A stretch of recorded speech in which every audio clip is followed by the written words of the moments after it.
Record, and it should be recording, and we are ready to go. And I'm handing it over to Erica Young. Thank you for being here. Thank you for having me. This is fun and such a great idea. I'm super excited to be here. And I promise, I know that my business is called Tailor Made Budgets, but I promise you will not be bored. How about that?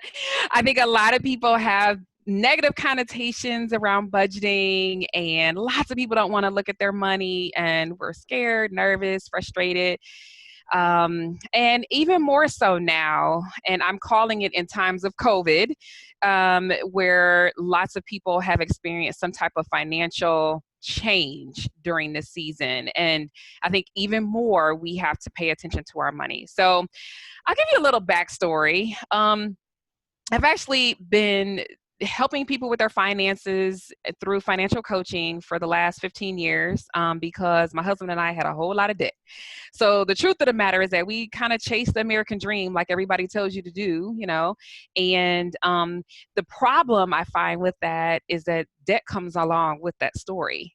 So I've got something I want to share really quick because I feel like this is what really happens a lot of times to us is people tell us, oh, go get the American dream. And what does that really look like? Well, honestly, it might be pretty on the outside, but it can be tragic on the inside. And so for us, that American dream cost us quite a lot. Like this for us was just making certain that we had this house with the white picket fence and all of that. And our income allowed us to be able to get a home.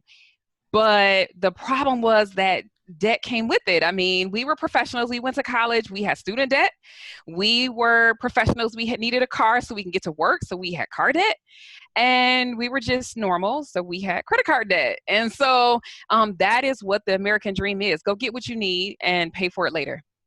And that was our mantra. We didn't know it, but that's what we were bought into. And no one taught us anything different. And so sadly, the dream can feel like a nightmare. And for us, that amounted to nearly $100,000 in debt that we had to figure our way out of.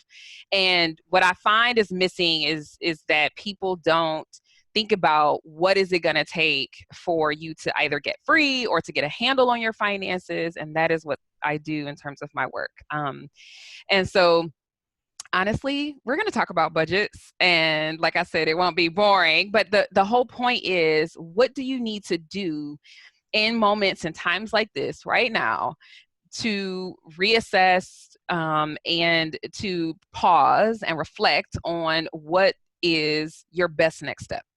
So we're mid-year and 5 months of the year are gone. And so I want people to check in with their goals and figure out, are they on track? Do you actually know if you are on track? A lot of people have abandoned their goals. COVID took us off track. COVID has rearranged our priorities in ways that a lot of people are experiencing either a reduction in pay.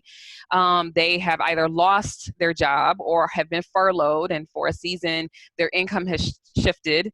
And more people are having to kind of look for work. And so I'm telling people to reevaluate what needs to happen. So what are your goals, and are they the same as they were in January? And if not, that's okay. It's okay to reevaluate, figure it out, and let's think about what needs to happen for you to exceed your goals. So for instance, we're not traveling. So what do we do? In my family, we've decided, okay, since travel is not the priority for 2020 and the things that we were going to do are not going to happen, what are we going to do that can either strengthen our position or give us some relief even?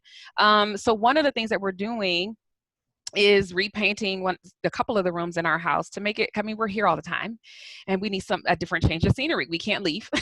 So we're going to change where we are, right? And make some updates to some rooms and not spend all the money we would have spent on a vacation, because I do think it's important to save right now, but we really reevaluate what's important. And I encourage you to do that too. So let's talk about the budget, because I know our time is limited. I want to jump to your budgeting tips. So you don't have to let me know. I know a lot of people hate budgets. So I am it's no secret to me that people hate the word, they despise it, they feel like it's a straitjacket. When I do workshops, I ask people, I say, what comes up for you when you hear that word? And they're like, deprivation, like all these negative things. And I'm like, no, the budget can be your friend. And I'm going to tell you why and give you some tips for what that needs to look like. First of all, before we even get to these tips, you don't even have to call it a budget. Call it whatever you want. Call it my get out of debt plan, call it my freedom plan, call it my cash flow plan. I don't care what you call it. You know what I'm talking about when I say budget. So you call it what you want to call it. The first reason that budgets don't work for people is they don't work the budget. So when I hear people say, I don't know, budget didn't work for me, I'm like, the budget can't work for you.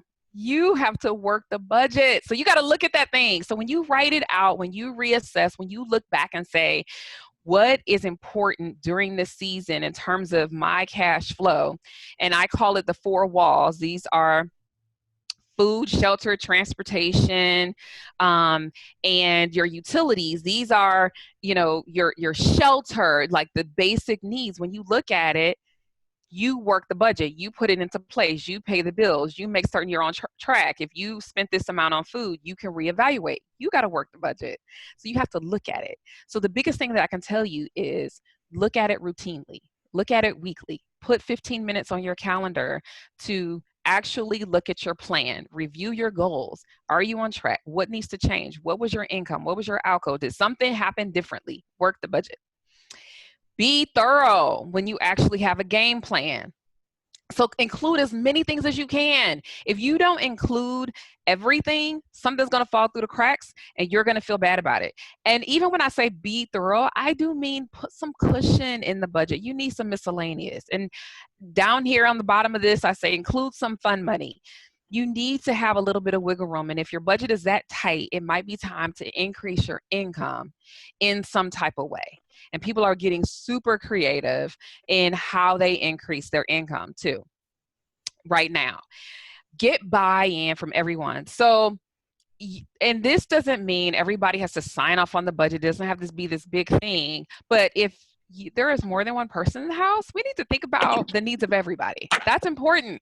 So make certain that you pay attention to who's in the space, who is actually affected by the financial choices that are being made, so that nothing's missing.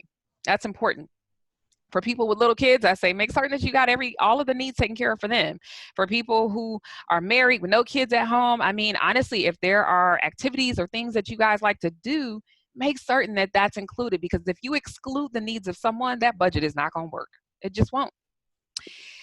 And use cash. I'm a big, huge fan of cash. I know right now, in times of COVID, I'm going to say it a couple times, cash might be difficult. I myself find it difficult.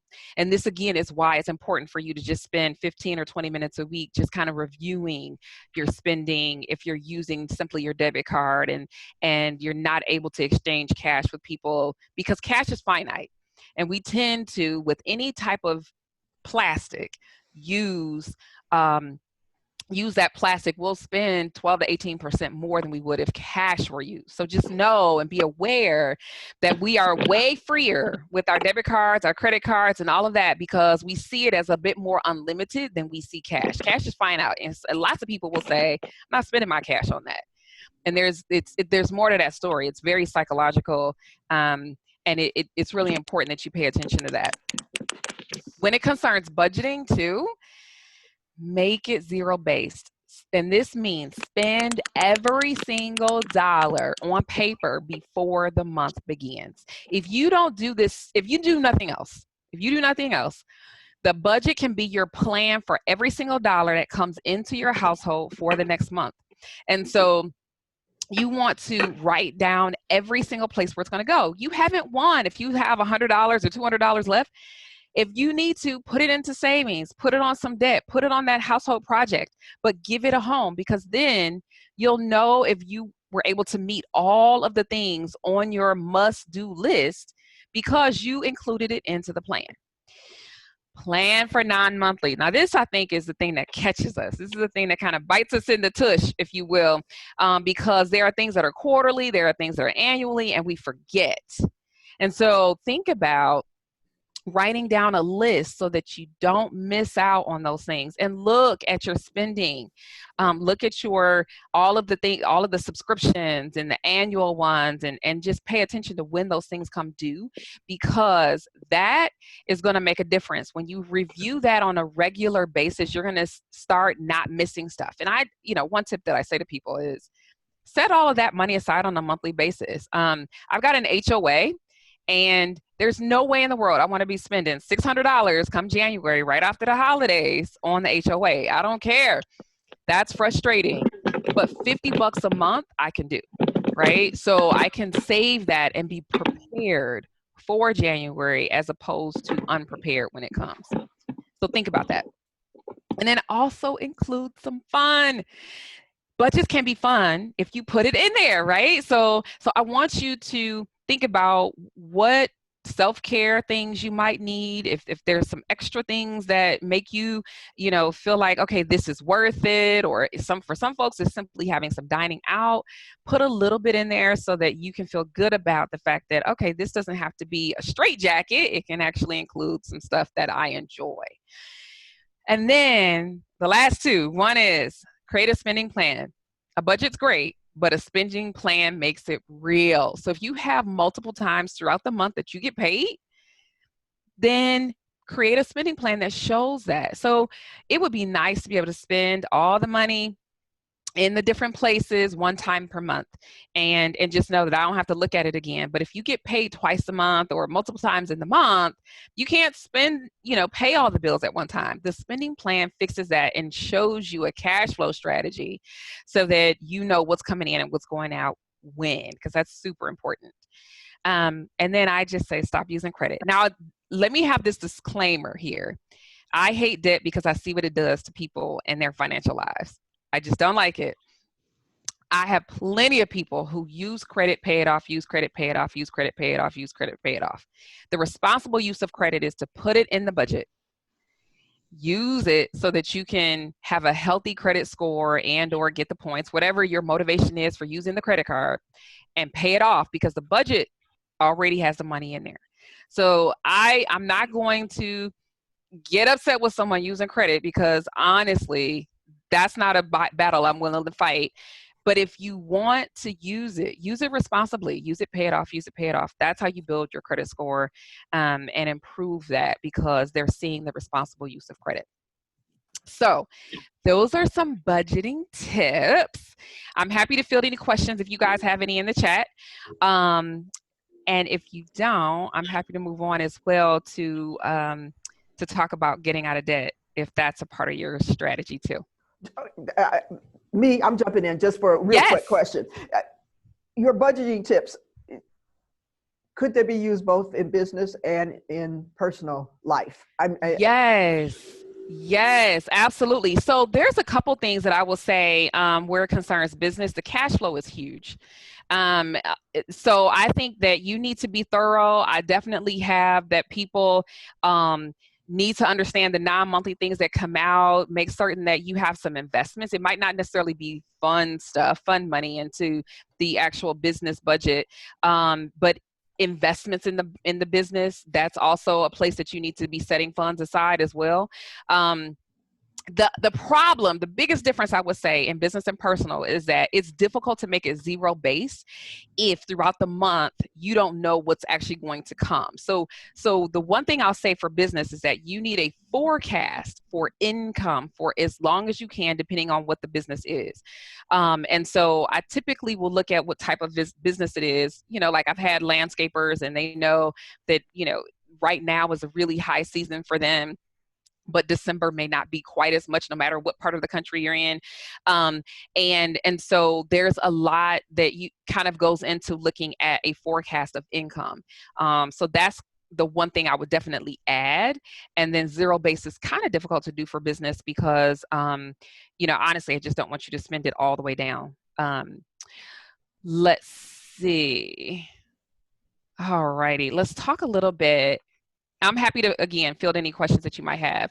Um, hold on, let's see. In the essence of time, let's see something here. Okay, we'll go. Yes, here we go. Okay, so I'm going to talk a little bit about getting out of debt and why. The reason why getting out of debt is important, just really quickly, is that it just frees up your income. We don't have to get into all of the big other hairy reasons why, but it frees up your income so you can do other things. So you can save for your future, or so that you can do some remodel on your home, but staying in debt limits you. It holds you down, it holds you back. And so it took my husband and I about 5 years to get out of debt. And it was almost $100,000, and we were in our 20s. The beauty of that is that if you do it young, obviously you have so much more time to do all the other things. But the other side of that is no matter what phase of life you are in, it frees up cash. And so these must-know numbers are things that I typically will have people think about in terms of tracking, spending, and all of that. If you are not big on getting into all of the big details where the budgeting is concerned, the cash flow planning, and all of that good stuff, must-know numbers are important because it shows you where you need to focus your time. And so I like to see a few months at a time, right? And so this is a part of forecasting. Forecasting the business income, forecasting the business expenses. If you've got a business, I just told one of my clients to list it out. So it's totally fine to have bookkeeping, or have someone doing that for you. Or if you're doing your bookkeeping, that's great. But are you really looking at any fluctuations, especially now in times of COVID? Like looking to see, has anything changed since January, or comparing the first 5 months of 2020 to the first 5 months of 2019.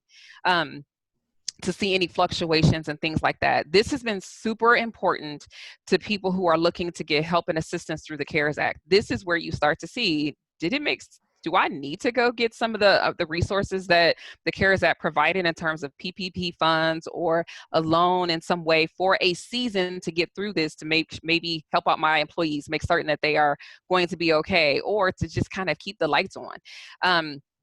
So these are things to think about, because if you don't know your numbers, you can't make good decisions. This is super important. So just for this slide, I just wanted to show May, June, and July, but truthfully, back it up to January just so that you can see what's happening. And I prefer, when you're looking at business, to break this down a little bit further to say the line items, like what specific service is changing, improving, or if there's a specific service you offer, or an item, product that isn't doing so well right now. It helps you to understand where to focus your time. This is important. And then your total expenses by month, and if there are specific months where it's heavier than others, you need to be able to see those fluctuations as well. And then personal expenses. Income and outgo for both business and personal are important. So I know I don't have that personal income on here, but that's something else that would be great to track as well. Debt owed. So any debt owed, you want to see that obviously going down. Another thing that you can track is retirement dollars. Are they going up? Are they going down? Is this staying steady? That might be something else for you to track. But this is a simple way for you to say, on the first of each month, I'm going to write these things down for the previous month or what have you, so that you can see anything that's going to help you make better decisions where your money is concerned. Emergency fund balance. It's super important for people to have an emergency fund, especially now. There's a lot of people wishing they had some emergency funds prior to this pandemic. It happened so quickly, and there was a lot of uncertainty, and there's still a lot of uncertainty. I'm telling people right now that it's probably a good idea to hold steady, keep more in your emergency fund than you normally would, because we don't know how long this is going to go on. We just don't know.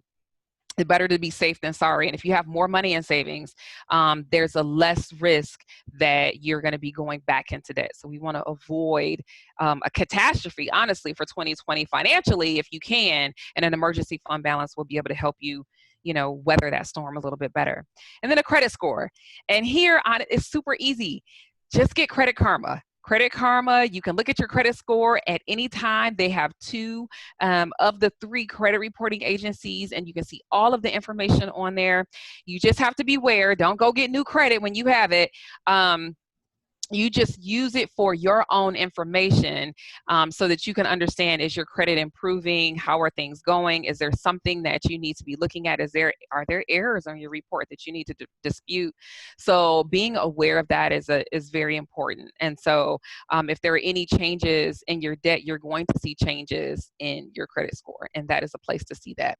So I just wanted to make certain that you had some must-know numbers that would be good to track and make it easier for you to see any improvements over time as you're looking at your money. So I'll pause and see, are there any questions that I can answer? Yes, it's interesting that you brought up the whole COVID, because I guess I was laughing. I shouldn't say I was laughing at people, but it was sort of crazy where we had been in lockdown for like a week, and they were saying, I'm gonna lose my house. I'm like, but if you were up to date with your payments already, you have at least 3 months cushion. Just, I'm being evicted Friday. Well, that means you were way behind before. Right. They blamed COVID for problems they had previous. Right. Yeah. So COVID is not previous. So, and yep. I didn't call them out on it. I just was observant that this didn't start your problems. This just I think it amplified a lot for people. Yeah. And I think we have to take notice to that. COVID amplified a lot of people's spending habits, and if they were overspending, or they had withdrawal from being able to be in the mall, right? COVID amplified our habits on Amazon. So many people are like, Amazon every day. And it's like, I just had someone, I said, you need to add up how much you've been spending on Amazon, and you need to see what are you spending it on, and is it necessary? Right. COVID has amplified, it made you see, do you actually like the people that you spend time with at home? Like, people are seeing like, I don't know. I got to go take a walk. I need to get some gym shoes so I could go take a run and get out of here, right? Like a lot of people they're facing some things, and some of it's good. Some of it is good for people to face, but some of it isn't. Like when people are saying, oh gosh, I wish I had more money saved. Oh my goodness, I've got too much debt. Oh my goodness, I didn't know. The biggest thing that I'm seeing a lot of people ask is, oh wow, should I use my retirement during COVID to like fix stuff? And I'm like, no, please don't do it. And so we're really trying to, I hope that people are trying to be introspective about the changes that have occurred and why. And I'm actually encouraging people to reflect on, do you really need to add these expenses back as we open back up? Like, what is a need versus what is a want? And again, really think about your job or your business and how things have been affected as a result, and be conservative moving forward, because again, we're going to be here for a minute. My personal opinion is that we'll be here, until there's some type of vaccine. We're going to have a lot of uncertainty and unrest until that happens, and that's going to be a while. So we just have to be really honest about our financial position so we can go as long as we can, no matter how long it takes. Absolutely. And it's a matter of, you probably are spending the same amount of money. It's just in different areas. Okay? Yeah, true. If I went, most days I would leave the house and buy lunch out, and things like that. But still, okay, so now I'm buying more groceries for in the house. So it's still food money. It's still, and your debt or your expenses didn't necessarily drop. Mm-hmm. Just they had to be shifted. That word, pivot again. Right, exactly.